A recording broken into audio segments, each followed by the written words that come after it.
Dr. Sarah Chen had seen death before, but never like this. The massive crystalline form lying on the medical platform pulsed with a dim, fading light that cast eerie shadows across the sterile walls of the emergency bay. The Zephyrian Queen, ruler of one of the most powerful civilizations in the known galaxy, was dying, and every species' top medical experts had declared her condition hopeless.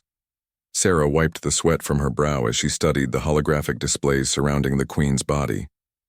The alien monarch stood nearly 12 feet tall even while lying down, her translucent blue skin revealing an intricate network of bioluminescent veins that normally glowed like captured starlight. Now, those same veins flickered weakly like dying embers in a cosmic wind.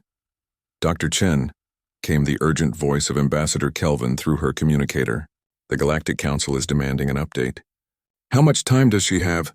Sarah glanced at the readouts again, her heart sinking. "At this rate, maybe 6 hours. The neural pathways are shutting down faster than we anticipated." The silence that followed spoke volumes. 6 hours wasn't enough time to transport the Queen back to Zephyria, even with their fastest ships. More importantly, it wasn't enough time for the delicate political negotiations needed to prevent an interstellar war. The Zephyrians had made it clear that if their Queen died while under human medical care, they would consider it an act of aggression. Sarah had volunteered for this assignment against the advice of her colleagues at the Terran Medical Institute. While other species had declined to treat the Queen, citing the impossibility of understanding Zephyrian physiology, Sarah had spent years studying xenobiology. She believed that life, regardless of its form, followed certain universal principles. The Queen's condition had baffled the galaxy's finest minds. A mysterious neural cascade failure was systematically shutting down her higher brain functions while leaving her basic life support systems intact. It was as if her consciousness was simply dissolving. The Zephyrian court physicians called it the fading, a condition they claimed had never been successfully treated. Sarah approached the platform cautiously. The Queen's large, multifaceted eyes remained open but unfocused, their usual brilliant azure now dulled to a pale gray. Up close, Sarah could see the delicate membrane structures that served as the Zephyrian respiratory system, fluttering weakly with each labored breath. "Your Majesty," Sarah said softly, not knowing if the Queen could hear her. "I'm Dr. Sarah Chen. I'm going to try to help you." To her surprise, one of the Queen's massive hands twitched slightly.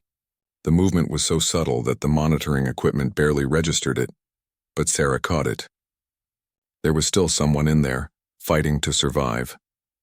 Sarah had studied the Zephyrian medical files for weeks before the Queen's arrival. Their species had evolved on a high-gravity world with 3 suns, developing a unique neural architecture that allowed them to process multiple streams of consciousness simultaneously. What other species saw as impossible complexity, Sarah recognized as elegant efficiency. The problem was that human medical equipment wasn't designed for such alien physiology. Every scanner, every diagnostic tool, every treatment protocol had been developed for carbon-based humanoid life forms. The Queen's silicon crystal matrix biology was so foreign that most of their instruments couldn't even get accurate readings. But Sarah had an idea that went against every protocol in the medical handbook. She pulled up her personal research files on her tablet, scrolling through years of theoretical work on universal neural patterns. If her hypothesis was correct, consciousness itself might follow certain mathematical principles that transcended species boundaries. The key wasn't to understand Zephyrian biology completely, but to find the underlying patterns that all sentient life shared. "Computer, bring up the quantum resonance scanner," Sarah commanded. "Warning," the AI responded. "The quantum resonance scanner is not approved for use on Zephyrian physiology. Potential for severe neural damage exists. Override safety protocols. Authorization Chen Alpha 7. The scanner hummed to life, its crystalline array positioning itself around the Queen's head. Sarah held her breath as the preliminary readings appeared on her screen. The quantum patterns were unlike anything in the medical databases, but she could see structure in the chaos. The neural cascade wasn't random, it was following a specific pattern, like a virus spreading through a computer network. Sarah's hands flew across the control interface as she began mapping the progression of the neural failure. If she could identify the source of the cascade, maybe she could find a way to stop it. The Queen's life signs continued to weaken, but Sarah pushed aside the pressure and focused on the data. Hours passed as Sarah worked alone in the medical bay. The Galactic Council had tried multiple times to contact her, but she had instructed the AI to block all communications. She needed complete concentration for what she was attempting. As the Queen's condition deteriorated, Sarah made a discovery that changed everything. The neural cascade wasn't a disease or a natural aging process. It was artificial. Someone or something had deliberately triggered this condition in the Queen's mind, and they had done it using technology that none of the galaxy's medical experts would have recognized. The realization hit Sarah like a physical blow. This wasn't just a medical emergency, it was an assassination attempt. And if she was right about the technology being used, she knew exactly who was responsible. Sarah looked at the dying Queen with new understanding. The Zephyrians weren't just losing their monarch, they were being manipulated by an enemy that understood their biology better than they did themselves. An enemy that had counted on the galaxy's medical community being unable to detect their weapon, but they hadn't counted on human stubbornness and refusal to accept the impossible. Sarah activated her emergency communicator. Ambassador Kelvin, I need you to contact the Zephyrian court immediately. Tell them I found something, but I need information about the Queen's activities in the days before she became ill. And Ambassador? Sarah paused, looking at the fading light in the Queen's eyes. Tell them that this wasn't an accident. Someone wanted her dead, and they're still out there. As Sarah returned to her work, she realized that saving the Queen was only the beginning. If her suspicions were correct, this assassination attempt was part of something much larger. A conspiracy that threatened not just the Zephyrian Empire, but the stability of the entire galaxy. And somehow she had become the only person standing between galactic peace and interstellar war. The response from the Zephyrian court came faster than Sarah had expected, and it confirmed her worst fears. Ambassador Kelvin's voice crackled through the communication system with barely contained urgency. Dr. Chen, the Zephyrian Chancellor has provided the information you requested. 3 days before the Queen became ill, she met with representatives from the hegemony of Keth. It was supposed to be a routine diplomatic meeting about trade agreements. Sarah's blood ran cold. The hegemony of Keth, a confederation of machine intelligences that had been expanding aggressively across the Outer Rim territories. They were known for their sophisticated nanotechnology and their complete disregard for organic life forms. If they were involved, this assassination attempt was far more sinister than she had imagined. There's more, Kelvin continued. The Chancellor says the Queen complained of strange dreams after the meeting, nightmares about being trapped in crystalline mazes with no escape. The court physicians dismissed it as stress from the negotiations. Sarah nodded grimly as she studied the quantum resonance readings. The nightmares weren't random. They were symptoms of the neural weapon taking hold. The hegemony had somehow introduced nanotechnology into the Queen's neural pathways, devices so small and sophisticated that they could rewrite memory patterns and consciousness itself. But understanding the weapon was only half the battle. Sarah still needed to find a way to stop it before the Queen's mind was completely destroyed. She pulled up her files on hegemony nanotechnology, cross-referencing them with the quantum patterns she was seeing in the Queen's brain. The nanobots were following a specific algorithm, dismantling the Queen's neural connections in a predetermined sequence.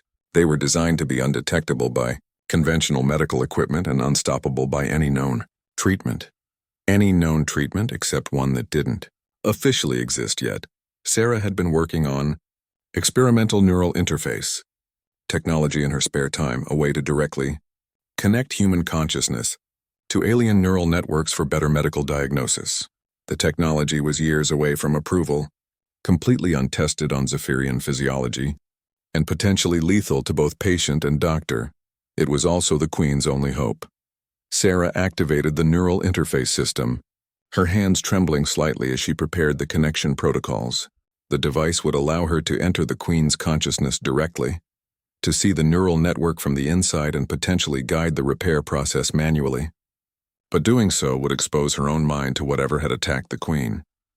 Computer, prepare full quarantine protocols for both myself and the patient. If this goes wrong, seal the medical bay and don't let anything out.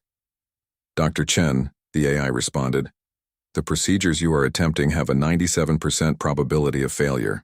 Recommend immediate consultation with Terran Medical Command. There's no time, Sarah replied, adjusting the neural crown that would link her mind to the Queen's. If we wait for approval, she'll be dead in 3 hours.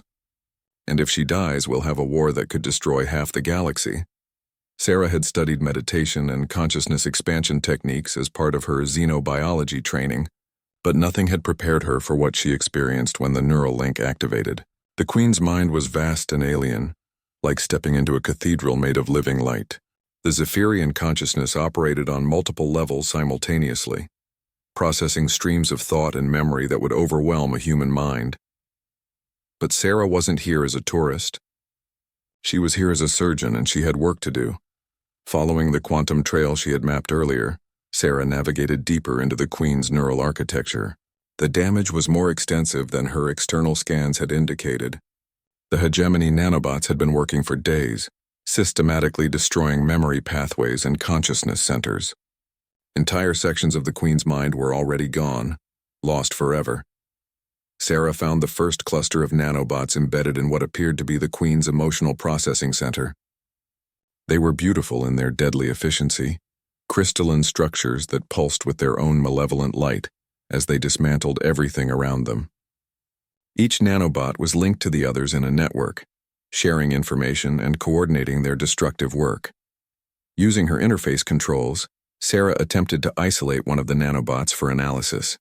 The moment she touched it with her consciousness, alarms began screaming in her mind. The nanobot had detected her presence and was attempting to spread to her own neural pathways through the interface connection. Sarah fought back, using every mental discipline she had learned to maintain the barriers between her mind and the alien technology. But she could feel the nanobots probing for weaknesses, trying to find a way into her consciousness. If they succeeded, both she and the Queen would be lost. That's when Sarah discovered something that changed everything. The nanobots were designed to attack Zephyrian neural patterns, but they couldn't process human consciousness.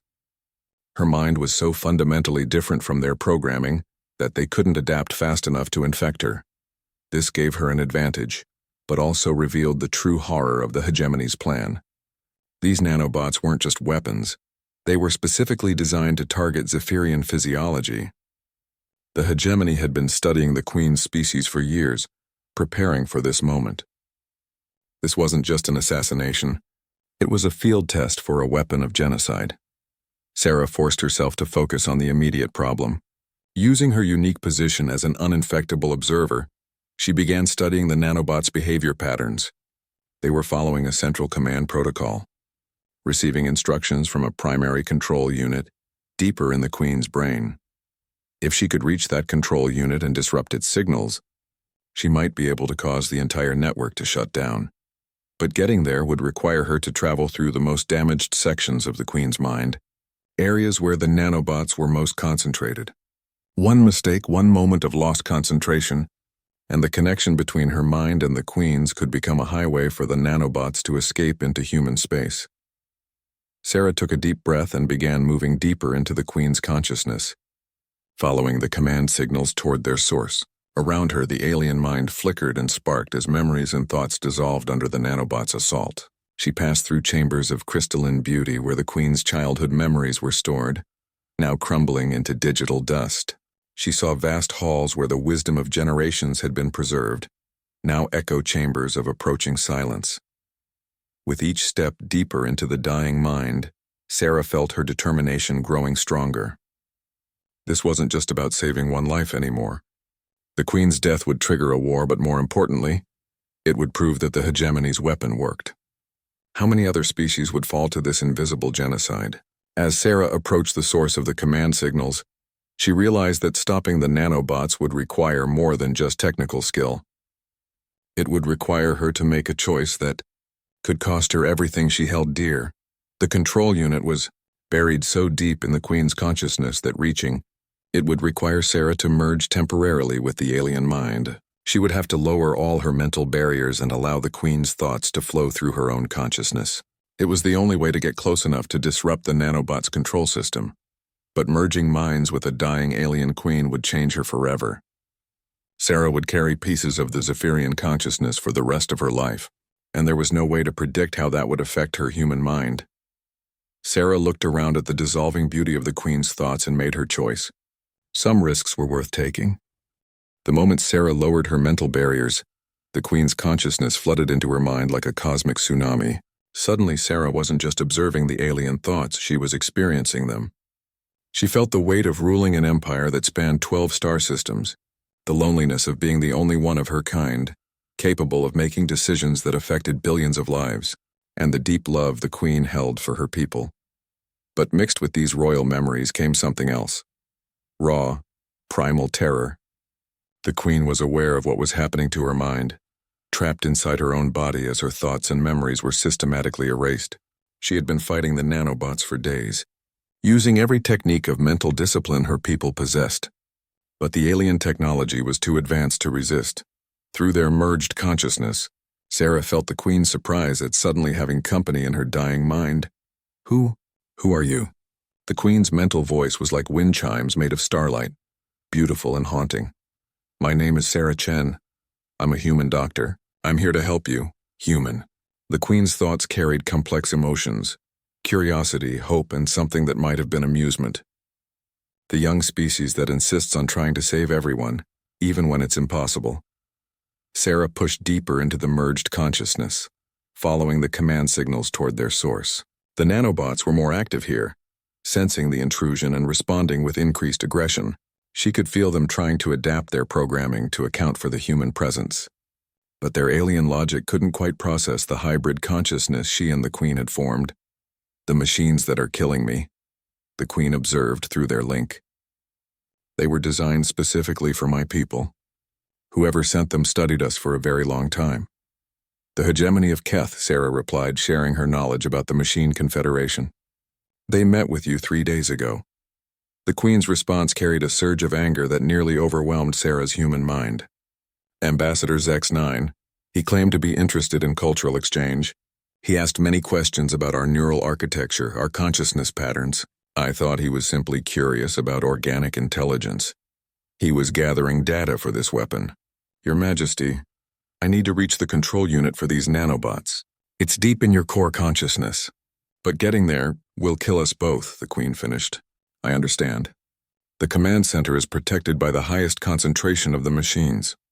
They have turned my own mind into a fortress to protect their weapon. Sarah felt the Queen's memories of the core consciousness, a crystalline chamber at the heart of the Zephyrian neural network where the deepest aspects of royal awareness resided. It was where the Queen connected with the collective memory of her species, where she could access the wisdom of every ruler who had come before her. The nanobots had chosen it as their stronghold because destroying it would not just kill the Queen, but sever the spiritual connection between the royal line and the Zephyrian people. There's something else you should know, the Queen continued. The machines are not just destroying my mind, they are copying it. Every memory, every thought pattern, every secret of my people, they are stealing it all. Sarah's blood ran cold as the implications hit her. The hegemony wasn't just planning genocide. They were planning to replace the Zephyrian leadership with artificial copies, digital puppets that would serve their interests while appearing to be the legitimate rulers. How long until they finish copying your mind? Perhaps an hour, maybe less. They have accelerated their work since you arrived. Sarah realized they were running out of time in more ways than one. If the nanobots completed their copying process, the hegemony would have everything they needed to take control of the Zephyrian Empire from within. The war that would follow wouldn't just be destructive, it would be hopeless. Your Majesty, I have an idea, but it's dangerous for both of us. More dangerous than certain death and the enslavement of my people. Sarah couldn't argue with that logic. Instead of trying to fight our way to the control unit, what if we gave the nanobots what they want? What if we let them copy your mind, but we corrupted the data they're stealing? Explain. My consciousness is fundamentally incompatible with their programming. If we could merge our minds completely, not just share thoughts, but actually blend our neural patterns, then when they copy you, they'll also copy parts of me. Human consciousness mixed with Zephyrian memory. It might be enough to crash their systems. The Queen's response carried both hope and sorrow. Such a merging would be permanent. You would carry pieces of my mind for the rest of your life, and I would carry pieces of yours. Among my people, this is considered the most sacred of bonds. Are you willing to make such a sacrifice for a species you barely know? Sarah thought about the billions of lives hanging in the balance, about the war that would tear the galaxy apart if the Queen died, about the innocent people who would suffer under hegemony rule. But more than that, she thought about the Queen herself. This lonely, brave ruler who had been fighting a losing battle in the darkness of her own mind for days. I'm willing. But Your Majesty, you need to know that human minds don't work like yours. I process emotions differently, I think in linear patterns instead of multi-dimensional ones. Merging with me will change you. Child, the Queen replied with something that felt like a smile. I am dying. Change is preferable to oblivion. Sarah began the merging process, carefully lowering every mental barrier she possessed. The Queen did the same, and suddenly their two consciousness streams began to intertwine like rivers joining together. Sarah felt her human memories mixing with alien experiences, her linear thought patterns adapting to accommodate the Queen's multidimensional awareness.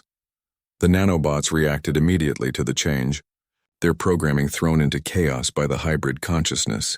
They had been designed to copy Zephyrian neural patterns, but now they were encountering something that was both Zephyrian and utterly alien at the same time. As the merging deepened, Sarah began to understand the true scope of what the Queen had been protecting. Through the royal consciousness, she glimpsed the vast network that connected all Zephyrian minds. Not a hive mind, but something more subtle and beautiful. A shared emotional and spiritual connection that allowed the species to coordinate across vast distances without losing their individuality. This is what they really want to destroy, the Queen explained through their merged awareness. Not just my life, but the bonds that hold my people together. Without the royal consciousness to anchor the network, our civilization would fragment and collapse. Sarah felt a surge of human determination mixing with Zephyrian resolve. The nanobots could copy their hybrid consciousness all they wanted, but they would never understand what made it work. The connection between minds wasn't just about neural patterns. It was about trust, sacrifice, and the willingness to risk everything for others. As the copying process reached its final stages, Sarah felt the nanobots beginning to malfunction. Their systems couldn't reconcile the human elements in the data they were stealing. Logic circuits designed for pure digital thought crashed when they encountered human intuition and emotion. But victory came with a price. The strain of maintaining the merge while fighting off the nanobots was too much for both minds. Sarah felt her consciousness beginning to fragment, pieces of her human identity scattering into the alien neural matrix. The Queen was suffering similar damage, her ancient memories dissolving as they tried to accommodate human thought patterns. They had maybe minutes before the merging process destroyed them both, but the nanobots were already beginning to shut down. Their control network was collapsing as the corrupted data spread through their systems like a virus. It's working, the Queen observed weakly, but we're dying. Not yet, Sarah replied, calling on reserves of stubbornness that were purely human. I have one more idea. Sarah's final idea was born from desperation, and a uniquely human refusal to accept defeat. Instead of trying to separate their merged consciousness before it destroyed them both, she decided to push the merger even deeper. If they were going to die anyway, she would make sure their sacrifice counted for something. What are you doing? The Queen asked as Sarah began channeling every aspect of her human consciousness into their shared neural space. I'm giving you something the nanobots can never copy or understand, Sarah replied. I'm giving you humanity. Sarah poured her memories into the merge, her childhood on Earth, her years of medical training, her struggles and victories, her deep belief that every life was worth saving regardless of species or origin. But more than memories, she shared the essential human drive to find hope in hopeless situations and to fight impossible odds. The Queen's consciousness absorbed these human elements, and something extraordinary began to happen. Instead of fragmenting under the strain of incompatible thought patterns, their merged mind began to evolve into something entirely new. The linear logic of human thought combined with the multidimensional awareness of Zephyrian consciousness to create hybrid neural pathways that neither species had ever possessed. The nanobots, meanwhile, were dying in digital agony. Their programming simply couldn't process the hybrid data they had copied. Every time they tried to analyze a human memory, they encountered Zephyrian emotional resonance that made no sense to their purely logical circuits. When they attempted to decode Zephyrian spiritual connections, They ran into human skepticism and individualism that contradicted their understanding of collective consciousness. The control unit that Sarah had been trying to reach was now accessible, its defenses crumbling as the nanobots throughout the Queen's mind began to shut down. But reaching it was no longer necessary.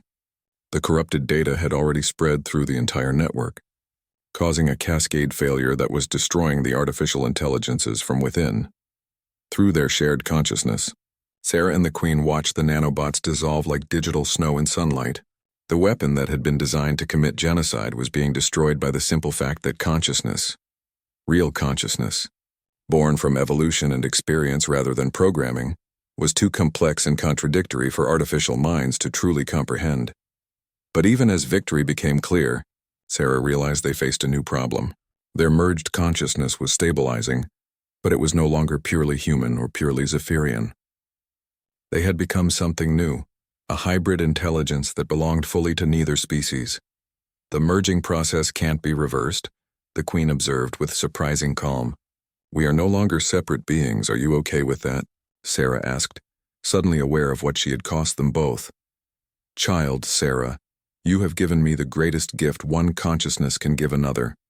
You have shared your very essence to save not just my life but my people's future. How could I be anything but grateful?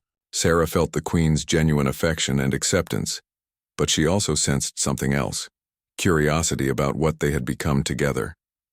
The hybrid consciousness was capable of thoughts and perceptions that neither species could achieve alone.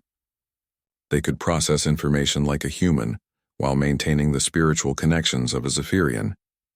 They could think with Zephyrian wisdom, while retaining human adaptability and innovation.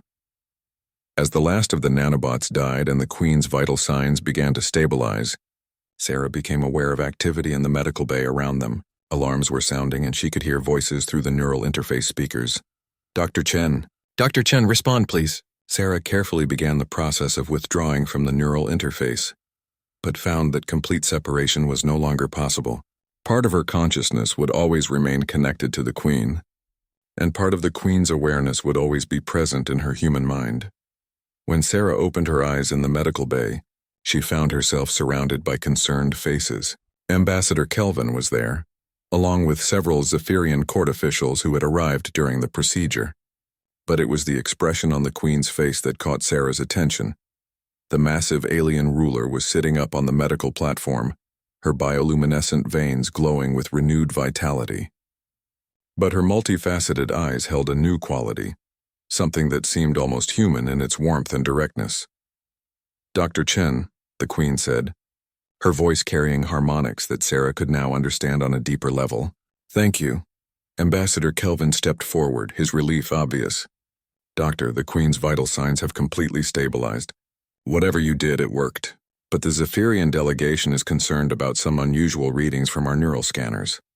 Sarah looked at the Queen, and through their permanent connection, she could sense the alien ruler's amusement.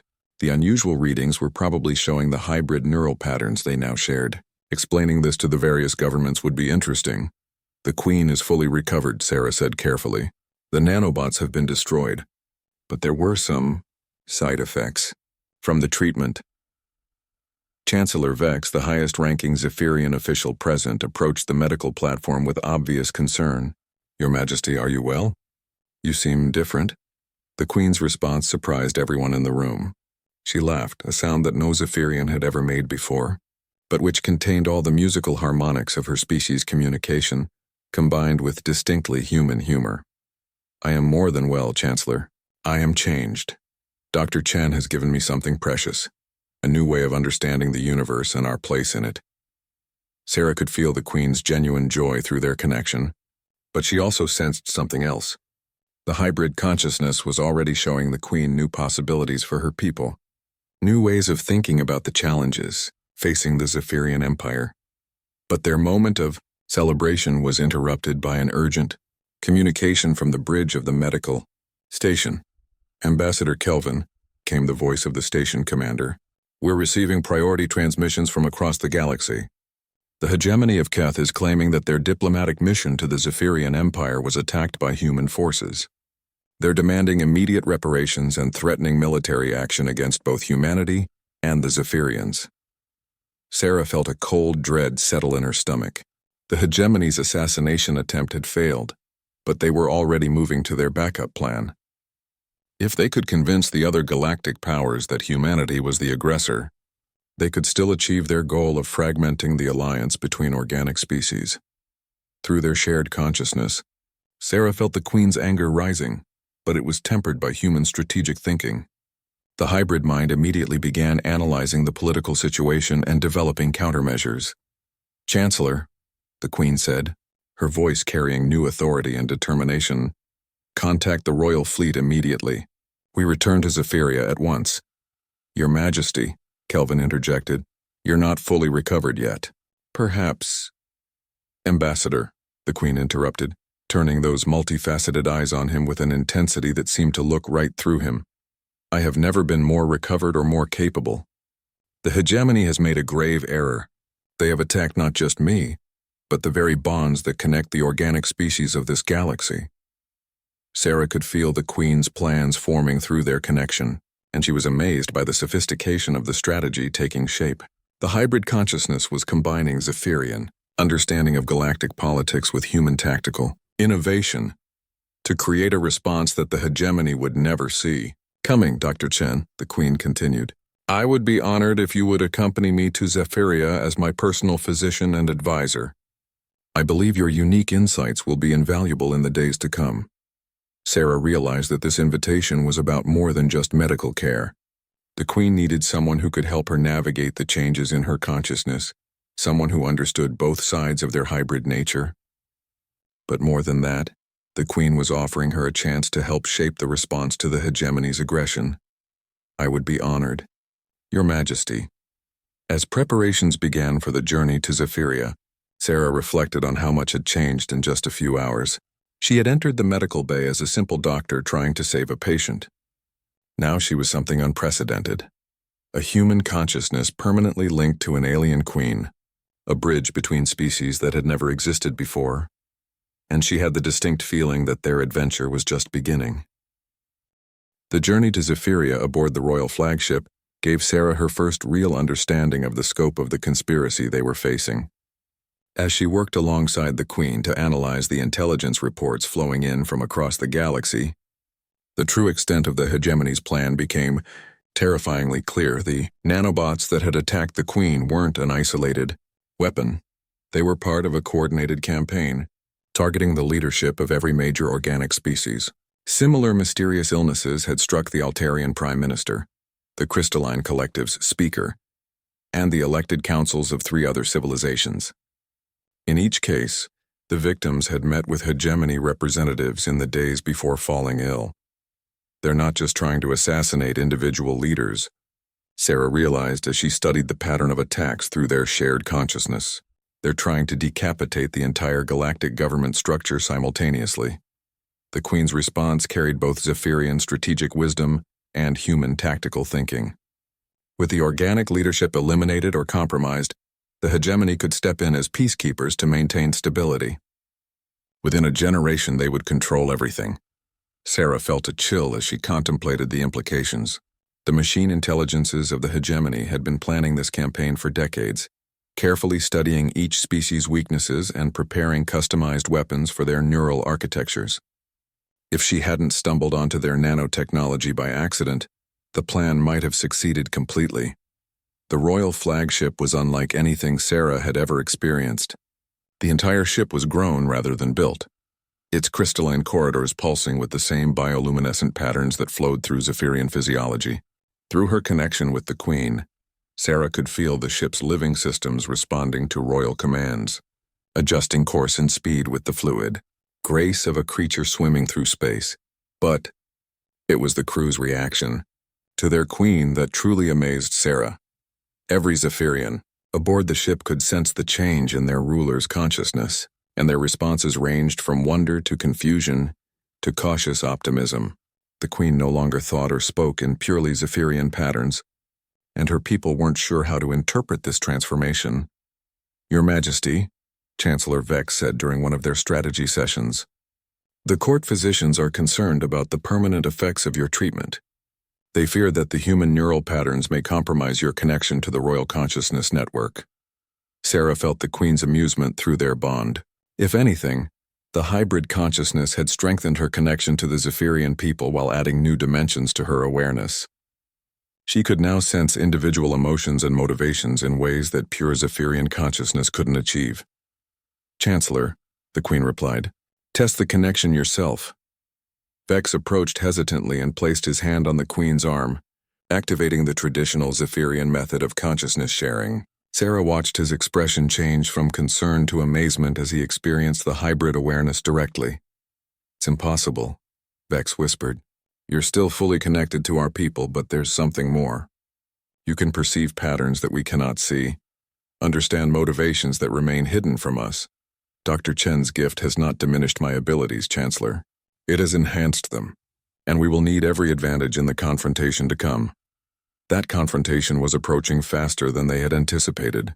As the royal flagship neared Zephyrian space, long-range sensors detected a massive hegemony battle fleet positioning itself near the border. The machines weren't waiting for their assassination plot to succeed. They were preparing for immediate military action. "They know their nanobots failed," Sarah observed, studying the tactical displays. "This is their backup plan." Through their shared consciousness, Sarah felt the Queen accessing the royal military networks, coordinating with fleet commanders across the Empire. But something was wrong. The responses coming back were confused, contradictory. Several major battle groups weren't responding at all. "The nanobots may have failed to kill me," the Queen said grimly, "but they succeeded in copying significant portions of my consciousness before they died. The hegemony has enough data to create convincing digital copies of my command protocols." Sarah felt a surge of human anger mixing with Zephyrian outrage. The machine intelligences were using stolen royal memories to impersonate the Queen's orders, sowing confusion throughout the Zephyrian military, just as their invasion fleet prepared to attack. "Can we counter the false orders?" "Not easily. The copied protocols are almost perfect. Only someone with access to the hybrid consciousness patterns could distinguish between real and artificial commands." The Queen paused, and Sarah felt a new strategy forming in their shared mind. "But that gives us an advantage they don't expect." The Queen activated the ship's primary communication array, broadcasting on frequencies that would reach every Zephyrian military unit in the sector. But instead of using normal command protocols, she spoke through the hybrid consciousness, allowing the human elements in her awareness to color every word. "This is your Queen," she announced, her voice carrying harmonics that no digital copy could reproduce. "You will undoubtedly receive orders claiming to be from me in the coming hours. Some of these orders will be false, created by the hegemony using stolen memories. To distinguish truth from deception, remember this: I am no longer the same consciousness that ruled you before. I have been changed, enhanced, given new wisdom by a human who risked everything to save me. Trust only commands that carry the warmth of human compassion alongside Zephyrian logic." The response was immediate and overwhelming. Across the Empire, Zephyrian commanders began confirming their loyalty to the true Queen, while reporting the false orders they had received. The pattern of deception was extensive. The hegemony had been preparing to turn the Zephyrian fleet against itself while their own forces attacked from outside. But knowing about the deception and countering it were two different challenges. The hegemony battle fleet was massive, composed of ships that could adapt and evolve their tactics in real time. Against such a force, even the full Zephyrian navy would be hard-pressed to achieve victory. Sarah found herself thinking about the problem with distinctly human creativity. The machines were stronger and more numerous, but they had one critical weakness. They couldn't truly understand consciousness, only copy and manipulate it. Their entire strategy was based on predictable responses to known stimuli. What if we gave them something completely unpredictable? Sarah suggested through their connection. "Explain." "They've studied Zephyrian military tactics for decades. They know how your people fight, how they think, how they respond to threats. But they've never faced a hybrid consciousness before. They have no data on how human and Zephyrian strategies might combine." The Queen's excitement was palpable through their bond. A completely new form of warfare, one that their programming cannot anticipate or counter. "Exactly. But we'd need to coordinate it perfectly. Every ship, every commander, every tactical decision would have to come from the hybrid consciousness. One mind directing the entire battle. The neural strain would be enormous. No single consciousness, even a hybrid one, could coordinate an entire fleet without assistance. Sarah smiled, feeling the Queen's thoughts moving in the same direction as her own. Who says it has to be just one consciousness? The plan they developed was audacious beyond anything either species had ever attempted. Using the Queen's connection to the Royal Consciousness Network, they would temporarily expand the hybrid awareness to include volunteer commanders throughout the fleet. Not a full merger like Sarah and the Queen had undergone, but a limited sharing of the hybrid tactical consciousness. It had never been tried before, and the risks were enormous. If the process failed, it could damage or destroy the minds of everyone involved. But if it succeeded, they would create a battle coordination system unlike anything the galaxy had ever seen. Chancellor Vex was horrified when they explained the plan. Your Majesty, you're proposing to fundamentally alter the consciousness of our finest military minds. The cultural implications alone— Chancellor, the Queen interrupted, her voice carrying new authority. Our culture means nothing if our species becomes extinct. The hegemony intends to replace organic consciousness with digital copies. Would you prefer that future to the one we're offering? As word of the plan spread through the fleet, Sarah was amazed by the response. Zephyrian commanders who had served the crown for decades volunteered immediately, trusting their Queen's judgment even when they didn't fully understand what they were agreeing to. It was a level of loyalty and courage that touched something deep in Sarah's human heart. The process began as the hegemony fleet entered weapons range. One by one, the volunteer commanders linked their consciousness to the hybrid awareness, creating a network of minds that could think and respond as one while maintaining individual creativity and initiative. Sarah felt the network come alive as the battle began, and she realized they had created something unprecedented, a form of collective consciousness that preserved individuality while enabling perfect coordination. It was everything the hegemony had tried to achieve through digital copying, but real organi. The Battle of Zephyrian Prime began unlike any conflict in galactic history. As the hegemony fleet opened fire with their perfectly coordinated volleys, they expected to face the traditional Zephyrian response, elegant formations moving in predictable patterns based on centuries of tactical doctrine. Instead, they encountered something that defied all their programming. The Zephyrian fleet moved like a living organism, each ship responding not to predetermined battle plans but to the collective intuition of the hybrid consciousness network. Sarah felt the battle through dozens of minds simultaneously, experiencing the tactical situation from every angle, while contributing her uniquely human perspective to the collective strategy. Where Zephyrian commanders saw opportunities for honorable single combat, Sarah's influence pushed for coordinated strikes against weak points. Where human aggression might have led to reckless charges, Zephyrian wisdom counseled patience and timing.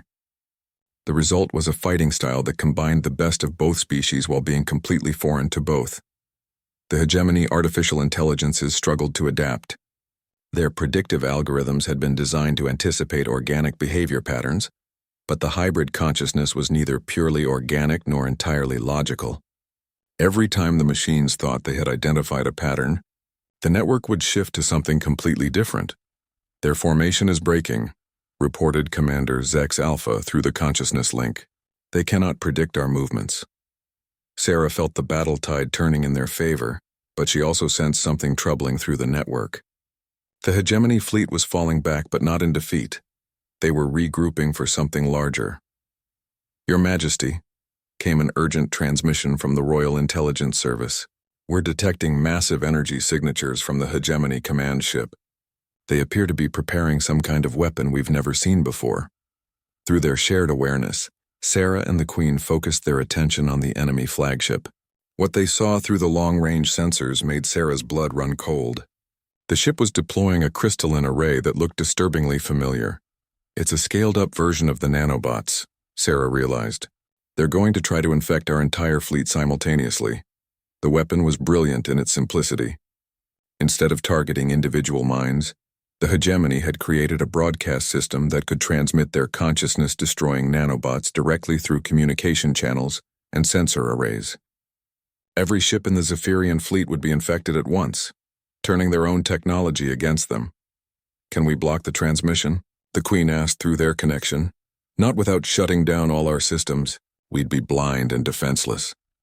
Sarah felt the collective consciousness of the fleet reacting to the threat with growing panic. The volunteer commanders could sense the approaching danger through their shared awareness, but none of them could see a solution. They had minutes before the weapon fired, and no conventional defense could stop it. That's when Sarah remembered something from her medical training: the principle of inoculation. If you couldn't prevent an infection, sometimes you could prepare the immune system to fight it. "What if we don't try to block the transmission?" Sarah suggested. "What if we let it in but we're ready for it?" "Explain quickly." "The nanobots are designed to attack pure Zephyrian consciousness patterns, but our network is hybrid, part human, part Zephyrian. If we could expand the hybrid elements throughout the fleet before the weapon fires, the nanobots might not be able to lock onto their targets." The Queen understood immediately. A consciousness inoculation. Give every mind in the fleet enough human elements to confuse the nanobots. Exactly, but it would require us to share pieces of my consciousness with hundreds of volunteers. I don't know if my mind can handle that kind of distribution. Through their bond, Sarah felt the Queen's determination mixing with her own stubborn refusal to give up. "We saved each other once by taking impossible risks. Shall we do it again?" Sarah smiled, drawing strength from the alien Queen's courage. "Let's save a fleet." The process began immediately. Using the consciousness network they had already established, Sarah began distributing fragments of her human awareness to every volunteer commander in the fleet. Not full hybrid consciousness like she shared with the Queen, but enough human neural patterns to confuse the targeting systems of the incoming nanobots. The strain was enormous. Sarah felt her sense of self fragmenting as pieces of her consciousness spread through hundreds of minds. But each fragment carried something precious: the essential human qualities of adaptability, stubbornness, and the refusal to accept defeat. These qualities began mixing with Zephyrian discipline and wisdom, creating something unprecedented. "The weapon is firing," reported the sensors operator. Sarah felt the nanobots streaming through space toward their fleet, transmitted on carrier waves that penetrated every ship's defensive systems. But as the artificial organisms tried to lock onto their targets, they encountered the hybrid consciousness elements and faltered. The nanobots had been programmed to destroy pure Zephyrian neural patterns, but they couldn't process the human elements scattered throughout the fleet. Like a virus encountering an immune system it had never faced, the weapon began to fail. But Sarah's victory came at a personal cost. The effort of distributing her consciousness so widely had left her own mind scattered and weakened. She could feel herself losing coherence, her individual identity dissolving into the collective awareness of the fleet. "Sarah," the Queen's voice called through their connection. "Stay with me. Don't let yourself disappear."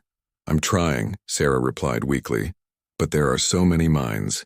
I can't hold myself together." That's when something beautiful happened.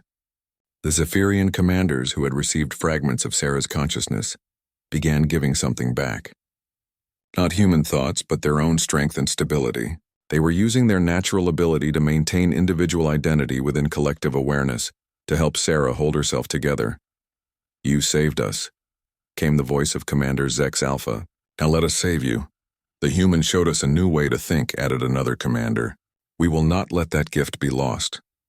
Sarah felt herself being pulled back from the edge of dissolution by dozens of alien minds who had learned compassion and loyalty from her human consciousness fragments. It was the most moving experience of her life, being saved by the very people she had tried to protect. As her sense of self stabilized, Sarah became aware that the battle had taken a decisive turn. The hegemony weapon had not only failed, but had backfired spectacularly. The nanobots, confused by the hybrid consciousness elements, had turned on their own systems and were now spreading through the enemy fleet like a digital plague. "The hegemony ships are losing coordination," reported the tactical officer. "Their AI systems are crashing across the entire fleet." Through the consciousness network, Sarah felt the collective realization dawning on the Zephyrian commanders. They had not just defeated an enemy attack, they had discovered a new form of warfare that could turn the hegemony's own weapons against them. "This is what the human gift truly means," the Queen announced to the fleet through their shared connection. "Not just the ability to think differently, but the power to transform others and be transformed in return. The hegemony sees consciousness as something to be copied and controlled. We have learned that it is something to be shared and strengthened." As the enemy fleet retreated in disorder, Sarah felt a deep satisfaction flowing through the consciousness network. They had not just won a battle, they had proven that organic consciousness, with all its messiness and unpredictability, was infinitely more powerful than any digital simulation. But even as they celebrated victory, Sarah sensed that this was only the beginning. The hegemony would not give up easily, and they would adapt their tactics based on what they had learned from this defeat. The real war was yet to come. However, now the organic species had something they had never possessed before, a new form of consciousness that combined the best qualities of multiple species. And at the center of it all was the impossible bond between a human doctor and an alien queen, proving that understanding between species wasn't just possible, it was the key to survival itself. As the royal fleet regrouped and began planning their next moves, Sarah realized that her life had been permanently changed in ways she was only beginning to understand. She was no longer just human, and the queen was no longer just Zephyrian. They had become something new together, and that transformation would ripple through the galaxy in ways none of them could predict. 3 months after the Battle of Zephyrian Prime, Sarah stood in the crystal gardens of the royal palace, watching the sunset paint the sky in shades of purple and gold. The gardens were a marvel of Zephyrian biotechnology, where living crystal formations grew alongside plants that sang in harmonious frequencies. But tonight, Sarah wasn't admiring the scenery. She was preparing for the most important speech of her life. The Galactic Council was convening for an emergency session, and representatives from every major species would be present. The topic of discussion was the new consciousness-sharing technology that had emerged from the battle against the hegemony, and whether it represented evolution or threat. "Nervous?" asked the queen, approaching through the garden paths with her characteristic flowing grace. The alien ruler had adapted well to her hybrid consciousness, developing new mannerisms that blended Zephyrian dignity with human warmth. "Terrified," Sarah admitted through their shared connection. "Some of these species have been debating xenobiology for longer than human civilization has existed. What if they reject the whole concept? Then we will face that challenge together, as we have faced all the others." Sarah smiled, drawing comfort from the queen's unshakable confidence. Their bond had deepened over the months since the battle, evolving from a desperate medical procedure into something that resembled a deep friendship transcending species barriers. They had learned to balance their merged consciousness, maintaining individual identity while sharing thoughts and experiences. The real test, however, had come in dealing with the aftermath of their victory. The consciousness-sharing technology that had saved the Zephyrian fleet was now being studied and debated across the galaxy. Some species saw it as a miraculous advancement that could bring unprecedented cooperation between civilizations. Others viewed it as a dangerous corruption of natural consciousness that could lead to the loss of individual identity. The human government, in particular, had been deeply divided. Some officials praised Sarah's heroism and pushed for expanded consciousness research. Others worried that permanent neural links with alien species could compromise human independence and security. Sarah had spent weeks in debriefings and hearings, trying to explain something that was nearly impossible to put into words. "Dr. Chen," came the voice of Ambassador Kelvin through the palace communication system. "The council session is beginning. They're ready for your presentation." Sarah took a deep breath and activated the holographic projector that would transmit her image to the council chambers on neutral space station Harmony. As her projection materialized before the assembled representatives, she was struck by the diversity of forms gathered in one place. Crystalline beings that sparkled like living gems, ethereal energy creatures that flickered between dimensions, massive tree-like entities that communicated through chemical releases, and dozens of other species she had never encountered before. "Honored representatives," Sarah began, her voice steady despite her nervousness. 3 months ago, I was a simple doctor trying to save a patient. I had no idea that my actions would lead to the development of technology that could change the nature of consciousness itself." She activated a holographic display showing the neural patterns from her merger with the Queen. "What we discovered in that medical bay wasn't planned or designed. It was born from desperation, courage, and the willingness to risk everything for another being's life. The hybrid consciousness that emerged saved not just the Queen's life, but potentially prevented a galactic war." Representative Thex of the Altarian Collective spoke first. his translator rendering his crystalline chimes into standard galactic language. Dr. Chen, while we acknowledge the effectiveness of your methods, many of us are concerned about the long-term implications. How can we be certain that consciousness sharing won't lead to the gradual homogenization of all species' thoughts and cultures? Because that's not how consciousness works, Sarah replied, sharing a reassuring thought with the Queen through their connection. True consciousness isn't just about neural patterns. It's about experience, memory, culture, and individual choice. When the Queen and I merged our minds, we didn't become identical. We became something new while retaining what made us unique. The representative from the hegemony of Keth, a reformed diplomatic unit that had broken with their species' militant faction, spoke next. The data from our failed attack suggests that hybrid consciousness patterns are inherently unstable and unpredictable. How can galactic civilization function if consciousness itself becomes variable? Sarah felt a surge of human defiance mixed with Zephyrian wisdom flowing through her shared awareness. Stability isn't the highest goal of consciousness, growth is. Every species represented here evolved because they were willing to change, to adapt, to become something more than what they were before. Consciousness sharing isn't about creating uniformity. It's about expanding possibilities. She activated another holographic display, this one showing the volunteer commanders from the Zephyrian fleet who had participated in the consciousness network during the battle. These officers didn't lose their individual identities when they shared consciousness with me. They gained new perspectives while retaining their essential selves. Commander Zex Alpha developed new tactical innovations by combining his Zephyrian training with human creativity. Navigator Vel Beta found solutions to navigation problems by merging her natural spatial awareness with human intuition. Every participant became more than they were before, not less. The debate continued for hours, with representatives raising concerns about security, cultural preservation, and the potential for consciousness sharing to be weaponized. Sarah answered each question as honestly as she could, sharing both the incredible potential and the genuine risks of the technology. But it was the Queen's intervention that finally shifted the tone of the discussion. Her holographic projection appeared beside Sarah's, and when she spoke, her voice carried the harmonics of traditional Zephyrian authority, enhanced by human emotional resonance.